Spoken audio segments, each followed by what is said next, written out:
Assalamualaikum warahmatullahi wabarakatuh. Perkenalkan, nama saya Meli Mutiara Sari dengan NIM 20010101010, Prodi S1 Keperawatan Stikes Bela Sakti Pariaman. Baiklah, di sini saya akan menjelaskan materi tentang kebutuhan oksigenasi.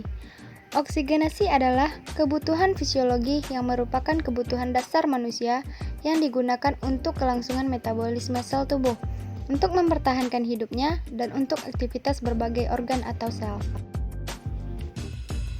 Faktor-faktor yang mempengaruhi kebutuhan oksigenasi. 1. Saraf otonom. Pada rangsangan simpatis dan parasimpatis dari saraf otonom dapat mempengaruhi kemampuan untuk dilatasi dan kontriksi. 2. Hormonal dan obat. Semua hormon termasuk defirat katekolamin dapat melebarkan saluran pernapasan. Obat yang tergolong parasimpatis dapat melebarkan saluran napas, seperti sulfas atropin, ekstrak belladonna, dan obat yang menghambat adrenergik tipe beta, khususnya beta 2. Dapat mempersempit saluran napas, bronkokonstriksi, seperti obat yang tergolong beta blocker non-selektif.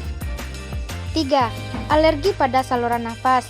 Banyak faktor yang menimbulkan keadaan alergi, diantaranya debu, bulu binatang, serbuk benang sari bunga, kapuk, makanan, dan lain-lain. 4. Faktor perkembangan. Tahap perkembangan anak dapat mempengaruhi jumlah kebutuhan oksigenasi karena usia organ di dalam tubuh seiring dengan usia perkembangan anak. 5. Faktor lingkungan. Kondisi lingkungan yang dapat mempengaruhi kebutuhan oksigenasi seperti faktor alergi, ketinggian, dan suhu. 6. Faktor perilaku. Perilaku yang dimaksud adalah perilaku dalam mengkonsumsi makanan atau status nutrisi, seperti orang obesitas dapat mempengaruhi dalam proses pengembangan paru. Kemudian, perilaku aktivitas, seperti perilaku merokok dapat menyebabkan proses penyempitan pada pembuluh darah. Tujuan oksigenasi yaitu tercukupinya kebutuhan sel dan jaringan dengan cara memberikan oksigen dan ventilasi yang cukup. Alat untuk menilai kebutuhan oksigen sel dan jaringan saturasi oksigen dengan menggunakan pulse oximetry. Normal saturasi oksigen adalah 95% sampai 100%. Organ yang berperan dalam kebutuhan oksigenasi.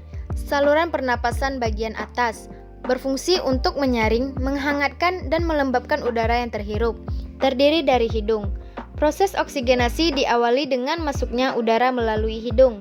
Faring merupakan pipa yang memiliki otot, memanjang dari dasar tengkorak sampai dengan esofagus.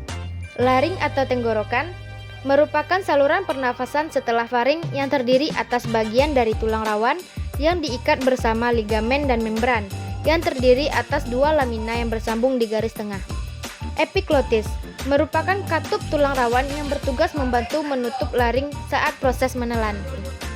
Saluran pernapasan bagian bawah berfungsi untuk mengalirkan udara dan memproduksi sukatan, terdiri dari trakea atau batang tenggorokan, merupakan kelanjutan dari laring sampai kira-kira ketinggian vertebra thoracalis kelima. Bronkus merupakan kelanjutan dari trakea yang bercabang menjadi bronkus kanan dan bronkus kiri. Bronkiolus merupakan saluran percabangan setelah bronkus, yaitu anak cabang dari batang tenggorok yang terdapat dalam rongga tenggorokan kita dan akan memanjang sampai ke paru-paru. Paru-paru. Paru merupakan organ utama dalam sistem pernapasan. Paru terdiri atas dua, paru kanan dan paru kiri. Paru-paru kanan terdiri atas 3 lobus, yaitu lobus superior, lobus media, dan lobus inferior. Paru-paru kiri terdiri atas 2 lobus, yaitu lobus superior dan lobus inferior. Jenis pernafasan, yaitu pernafasan eksternal dan pernafasan internal. Pernafasan eksternal, proses pernafasan yang terjadi di dalam paru-paru. Sedangkan pernafasan internal merupakan pertukaran gas antara sel darah merah di dalam pembuluh kapiler dengan jaringan di dalam tubuh. Proses oksigenasi. Proses oksigenasi dimulai dari pengambilan oksigen di atmosfer. Kemudian, oksigen masuk melalui organ pernafasan bagian atas, seperti hidung dan mulut, faring, laring, dan selanjutnya masuk ke organ pernafasan bagian bawah, seperti trakea, bronkus utama, bronkus sekunder, bronkus tersier atau segmental, dan terminal bronkiolus. Perubahan pola pernafasan terdiri dari takipnea. Takipnea adalah frekuensi pernafasan teratur namun cepat secara tidak merata. Branipnea adalah frekuensi pernafasan teratur namun lambat secara tidak normal. Hiperventilasi merupakan upaya tubuh dalam meningkatkan jumlah O2 dalam paru-paru agar pernafasan lebih cepat dan dalam. Kussmaul adalah pernafasan cepat secara tidak normal dan frekuensi meningkat, misalnya dalam keadaan asitosis metabolik. Hipoventilasi terjadi ketika ventilasi alveolar tidak kuat untuk memenuhi penggunaan O2 tubuh atau untuk mengeluarkan CO2 dengan cukup. Dyspnea merupakan perasaan sesak dan berat saat bernafas. Ortopnea merupakan kesulitan bernafas kecuali dalam posisi duduk atau berdiri, dan pola ini sering ditemukan pada seseorang yang mengalami kongestik paru. Cheyne-Stokes merupakan frekuensi dan kedalaman pernafasan tidak teratur, ditandai dengan periode apnea dan hiperventilasi yang berubah-ubah. Pernapasan paradoksial merupakan pernapasan di mana dinding paru-paru bergerak berlawanan arah dari keadaan normal.